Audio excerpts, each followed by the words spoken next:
నమస్తే. తెలంగాణ రాష్ట్ర వ్యాప్తంగా కూడాను ఒక పెద్ద చర్చ జరుగుతుంది. బీఆర్ఎస్ఎల్పీ కాంగ్రెస్లో విలీనం కాబోతుంది అని చెప్పేసి రాష్ట్ర వ్యాప్తంగా ఒక పెద్ద చర్చ అయితే జరుగుతుంది.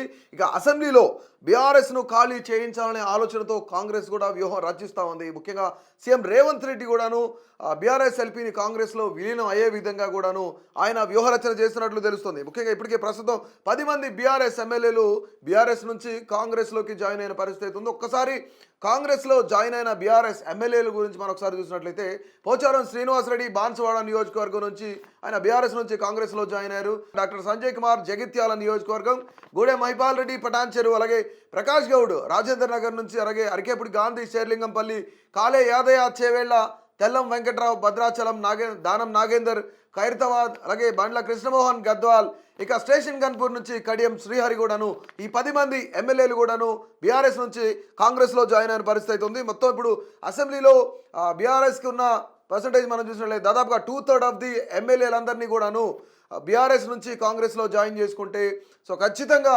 బీఆర్ఎస్ఎల్పీ అఫీషియల్గా కూడాను అంటే ఎలాంటి లీగల్ ప్రొసీడింగ్స్ ఏమీ లేకుండా వీళ్ళంతా కూడాను కాంగ్రెస్లో జాయిన్ అయితే కనుక ఖచ్చితంగా బీఆర్ఎస్ఎల్పీ ఆటోమేటికల్లీ అఫీషియల్గా కాంగ్రెస్లో విలీనం అవుతుందని చెప్పేసి కూడాను ఒక పెద్ద చర్చ జరుగుతుంది. దీనికి సంబంధించి సీఎం రేవంత్ రెడ్డి కూడాను కొత్త వ్యూహ రచన చేస్తున్నారు. ఇప్పటికే చాలామంది ఎవరైతే కాంగ్రెస్ వాళ్ళతో బీఆర్ఎస్ ఎమ్మెల్యేలు టచ్లో ఉన్నారో వాళ్ళందరితో మాట్లాడినట్లు కూడాను మనకు అందుతున్న సమాచారం. ఇక ముఖ్యంగా సీఎం రేవంత్ రెడ్డి కూడాను ఢిల్లీ పెద్దలతో ఈ యొక్క చేరికల విషయంలో ఆపరేషన్ ఆకర్షలోను కూడాను దీనికి సంబంధించి ఆయన కొన్ని చర్చలు జరిపినట్లు తెలుస్తుంది. ఇక మరికొద్ది రోజుల్లోనే వచ్చే అసెంబ్లీ సెషన్స్ కల్లా ఖచ్చితంగా బీఆర్ఎస్ ఎమ్మెల్యేలు దాదాపుగా 16 మంది ఎమ్మెల్యేలు కూడాను కాంగ్రెస్లో జాయిన్ అవుతారు అనే చర్చ రాష్ట్ర వ్యాప్తంగా జరుగుతూ ఉంది. ముఖ్యంగా రేవంత్ రెడ్డి దీనికోసమని భారీ స్కెచ్ వేసినట్లు తెలుస్తుంది. ఢిల్లీ పెద్దలతో కూడా మాట్లాడినట్టు కూడా మనకు తెలుస్తుంది. ఇక కాంగ్రెస్లో చేరేందుకు బీఆర్ఎస్ ఎమ్మెల్యేలు కొన్ని షరతులు పెట్టినట్టు తెలుస్తుంది. ఇప్పటికీ 10 మంది వచ్చిన ఎమ్మెల్యేలకు 2 మంత్రులుగా చేయమని, మరి వచ్చే 16 మందిలో ఎవరైతే ఉన్నారో ఆ 16 మందికి కూడాను మరొక 2 మంత్రి పదవులు ఇవ్వాలని చెప్పేసి బీఆర్ఎస్ ఎమ్మెల్యేలు కూడా కొన్ని షరతులు పెట్టినట్టు తెలుస్తుంది. అంటే దాదాపుగా నలుగురిని మంత్రులుగా చేయాలి, నలుగురిని క్యాబినెట్లోకి ఆహ్వానించాలని చెప్పేసి ఇక బీఆర్ఎస్ ఎమ్మెల్యేలు కూడా షరతులు పెట్టినట్టు మనకి చాలా క్లియర్గా తెలుస్తుంది. ఇక కాంగ్రెస్ ఇప్పుడు అంతర్గతంగా చర్చించుకున్నట్లు తెలుస్తుంది. కాంగ్రెస్లో ఉన్న వారికి కాకుండా బీఆర్ఎస్ నుంచి వచ్చిన ఎమ్మెల్యేలకు మంత్రి పదవులు ఇవ్వడం ఏంటి అని కూడాను కొంతమంది అసంతృప్తి వ్యక్తం చేసినట్లు కూడా తెలుస్తుంది. ఇక కాంగ్రెస్ ఇప్పటికీ కూడాను ఏదైతే మంత్రి పదవులు ఆశిస్తున్నారో వాళ్ళకి కొంతమేర ఇది కాకుండా వేరే షరతులు ఏమైనా ఉంటే చెప్పమని ఆప్షనల్గా మంత్రి పదవి అయితే ఇచ్చేది లేదన్నట్లుగా కూడా తెలుస్తుంది. మరికొంతమంది అయితే ఖచ్చితంగా మంత్రి పదవులు ఇచ్చైనా సరే మరొక 16 మంది ఎమ్మెల్యేలను కూడా ఇందులో జాయిన్ చేసుకునే అవకాశం ఉన్నట్లు తెలుస్తుందని కూడా ఒక చర్చ జరుగుతుంది. ఇప్పటికే బీఆర్ఎస్ అప్రజాస్వామికంగా మా యొక్క ఎమ్మెల్యేలందరినీ కూడాను అసెంబ్లీలో ఏ విధంగా చర్చ జరుగుతుందో అంటే అప్రజాస్వామికంగా మా యొక్క బీఆర్ఎస్ ఎమ్మెల్యేలు 10 మంది అందరినీ కూడాను అందులో జాయిన్ చేసుకున్నారు, కాంగ్రెస్లో జాయిన్ చేసుకున్నారని చెప్పేసి సుప్రీంకోర్టు తలుపు తట్టే ఆలోచనలో ఉంది బీఆర్ఎస్. ఇప్పటికే కోర్టు సూచనలతో అసెంబ్లీ సెక్రటరీ కూడాను ఎవరైతే పార్టీ ఫిరాయించిన 10 మంది ఎమ్మెల్యేలు ఉన్నారో ఈ 10 మంది ఎమ్మెల్యేలకు కూడాను నోటీస్ ఇవ్వడం కూడా జరిగింది. ఇక కామన్గా ఆలోచిస్తే కనుక ఇది ఒక రాజకీయ ప్రతీకార చర్యగా మనం చూసుకోవచ్చు. ఎందుకంటే గతంలో టీడీపీకి ఏ విధంగా అయితే జరిగిందో అంటే టీడీపీ ఏ విధంగా అయితే బీఆర్ఎస్లో విలీనమైందో అదేవిధంగా బీఆర్ఎస్ ఎల్పీని కూడా కాంగ్రెస్లో విలీనం చేసేందుకు రేవంత్ రెడ్డి ప్రయత్నం చేస్తున్నారు. అంటే దీని వెనుక ఎవరున్నారు?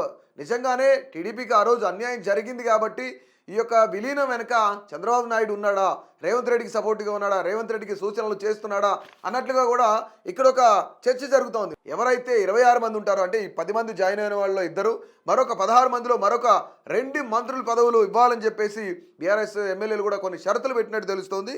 ఇక మరీ ముఖ్యంగా ఇక ఎవరు జాయిన్ అవుతారు అనే దానిపై చర్చ మనం చూసుకున్నట్లయితే ఒక్కసారి 28 మంది ఎమ్మెల్యేలు ఎవరెవరు ఉన్నారు ప్రస్తుతానికి బీఆర్ఎస్లో అనేది మరొకసారి కౌంట్ చేసే ప్రయత్నం చేద్దాం.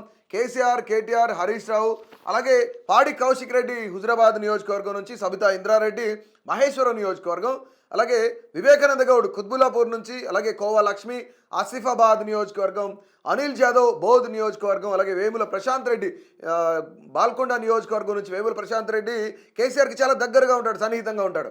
ఇక అట్లనే కల్వకుంట్ల సంజయ్ కోరుట్ల నియోజకవర్గం, గంగుల కమలాకర్ కరీంనగర్ నియోజకవర్గం ఆయన కూడాను చాలా సన్నిహితంగా కేసీఆర్ ఉంటారు. సునీత లక్ష్మారెడ్డి నర్సాపూర్ నియోజకవర్గం, అలాగే కోనింటి మాణిక్రావు జహీరాబాద్ నియోజకవర్గం, చింతా ప్రభాకర్ రెడ్డి సంగారెడ్డి, అలాగే కొత్త ప్రభాకర్ రెడ్డి దుబాక నియోజకవర్గం, మల్లారెడ్డి మేడ్చల్, అలాగే మరి రాజశేఖర రెడ్డి మల్కాజ్గిరి, మాధవరం కృష్ణారావు కుకట్పల్లి బండారు లక్ష్మారెడ్డి ఉప్పల్ నియోజకవర్గం, సుధీర్ రెడ్డి ఎల్బీ నగర్, అలాగే ముఠా గోపాల్ ముషీరాబాద్, కాలేరు వెంకటేష్ అమర్పేట నియోజకవర్గం, మాగంటి గోపీనాథ్ జూబ్లీహిల్స్ నియోజకవర్గం, తలసారి శ్రీనివాస్ యాదవ్ సనత్ నగర్ నియోజకవర్గం, అలాగే పద్మారావు గౌడ్ సికింద్రాబాద్ నియోజకవర్గం, ఇక విజయుడు ఆలంపూర్ నియోజకవర్గం, జగదీష్ రెడ్డి సూర్యాపేట, అలాగే పల్లా రాజేశ్వర్ రెడ్డి జనగామ నియోజకవర్గం. ఈ 28 మంది అయితే ప్రస్తుతం బీఆర్ఎస్లోనే ఉన్నారు.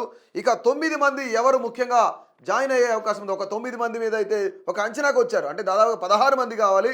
16 మందిలో ఒక లిస్ట్, అంటే ఇప్పటికే సోషల్ మీడియా మాధ్యమాల్లో కూడాను ఒక లిస్ట్, ఒక అంచనాకు వచ్చింది కొంతమేర సోషల్ మీడియా కూడాను. అందులో ముఖ్యంగా కొంతమంది పేర్లు వినిపిస్తూ ఉన్నాయి. 9 మంది పేర్లు మనం చూసుకున్నట్లయితే కోవా లక్ష్మి ఆసిఫాబాద్ నియోజకవర్గం నుంచి ఆమె కాంగ్రెస్ పార్టీలో జాయిన్ అయ్యే అవకాశం ఉన్నట్లుగా కూడాను ఒక చర్చ జరుగుతుంది. ఇక అనిల్ జాదవ్, ఇక్కడ మనం చూసినట్లయితే బోధ్ నియోజకవర్గం అనిల్ జాదవ్, అలాగే మనం ఇక్కడ చూసినట్లయితే సునీత లక్ష్మారెడ్డి నర్సాపూర్ నియోజకవర్గం, ఇక మల్లారెడ్డి మేడ్చల్ రాజశేఖర రెడ్డి మల్కాజ్గిరి నియోజకవర్గం, అలాగే ఆలంపూర్ నుంచి చూసుకున్నట్లయితే విజయుడు, అలాగే సుధీర్ రెడ్డి ఎల్బీ నగర్ నుంచి ఆయన బీఆర్ఎస్ తరఫున విజయం సాధించారు. ఇక బండారు లక్ష్మారెడ్డి ఉప్పల్ నియోజకవర్గం. ఈ 9 మంది ఇఫ్ ఇన్ కేస్ బీఆర్ఎస్ నుంచి కాంగ్రెస్లో జాయిన్ అయ్యే ఛాన్సెస్ ఉన్నాయని చెప్పేసి కూడాను ఒక పెద్ద చర్చ జరుగుతుంది. ఇక దాదాపుగా 16 మంది, అంటే 2/3 ఆఫ్ ది మెంబర్స్ అయితే, ఇప్పుడున్న వాళ్ళలో 2/3 ఆఫ్ ది మెంబర్స్ అయితే 16 మంది అయితే కనుక సో ఖచ్చితంగా కాంగ్రెస్లో జాయిన్ అయితే అఫీషియల్గా ఎలాంటి అఫిడవిట్లు కానీ ఎలాంటి ఇబ్బందులు, కోర్టు నోటీసులు కూడా లేకుండా బీఆర్ఎస్ ఎల్పీ పూర్తిగా కాంగ్రెస్లో సిఎల్పీలో విలీనమయ్యే అవకాశం ఉన్నట్లు తెలుస్తుంది. అంటే ఎవరెవరు జాయిన్ అయ్యే అవకాశం ఉంది, ఎవరెవరు బీఆర్ఎస్ని వీడి కాంగ్రెస్లోకి వచ్చే అవకాశం ఉంది, లేదంటే కాంగ్రెస్ నిజంగానే 4 మంత్రి పదవులు కట్టబెట్టే అవకాశం ఉంటుందా, లేదంటే ఇప్పటికే కొంత కాంగ్రెస్లో కుమ్ములాట్లు కూడా, మనం ఎప్పుడు కూడాను కుమ్ములాట్లకు నిలయంగా మనం కాంగ్రెస్ను చూస్తూ ఉంటాం. కాంగ్రెస్లో ఇప్పటికే చాలామంది అసంతృప్తి వ్యక్తం చేస్తూ ఉన్నారు. సపోజ్ జీవన్ రెడ్డి ఉన్నారు, ఆయన చాలా సీనియర్ మోస్ట్ నాయకుడు ఎమ్మెల్సీ జీవన్ రెడ్డి మనం చూస్తూ ఉన్నాం. జగిత్యాల నుంచి జీవన్ రెడ్డి ఓడిపోయాడు, కానీ ఆయన మీద గెలిచిన డాక్టర్ సంజయ్ కూడాను కాంగ్రెస్లో జాయిన్ అయిన పరిస్థితి అవుతుంది. డాక్టర్ సంజయ్ జాయిన్ అవ్వడంతో ఇప్పటికే జీవన్ రెడ్డి చాలా సంచలనమైన కామెంట్స్ చేశారు. పార్టీ ఫిరాయింపులకు సంబంధించి ఒక చట్టాన్ని కూడా తీసుకొచ్చింది కాంగ్రెస్ పార్టీనే. రాజీవ్ గాంధీ టైంలో ఈ యొక్క చట్టాన్ని తీసుకొచ్చారు. ఆ చట్టానికి తూట్లు పడుస్తున్నారు ప్రస్తుతానికి కాంగ్రెస్ నాయకులు. అంటే మనకి పరిపుష్టంగా కాంగ్రెస్కి కొత్తమేర 64 మంది ఎమ్మెల్యేలు ఉన్నప్పటికీ కూడాను ఎందుకు జాయిన్ చేసుకుంటున్నారు, జాయిన్ చేసుకోవాల్సిన అవసరం ఏంటి అనేది కూడాను జీవన్ రెడ్డి మీడియా ముఖంగా కూడాను ప్రభుత్వాన్ని ప్రశ్నించిన పరిస్థితి అవుతుంది. కానీ ముఖ్యంగా ఇక్కడ పార్టీ ఫిరాయింపుదారులు ఎవరైతున్నారో వాళ్ళందరికీ కూడాను కాంగ్రెస్ పార్టీ ఆహ్వానిస్తుంది. ఇది మనకు అవసరం లేదు, కాంగ్రెస్ పార్టీ సిద్ధాంతం ఇది కాదు అని చెప్పేసి జీవన్ రెడ్డి లాంటి సీనియర్ మోస్ట్ నాయకుడు కూడాను మీడియా ముఖంగానే ప్రభుత్వాన్ని ప్రశ్నించిన పరిస్థితి అవుతుంది.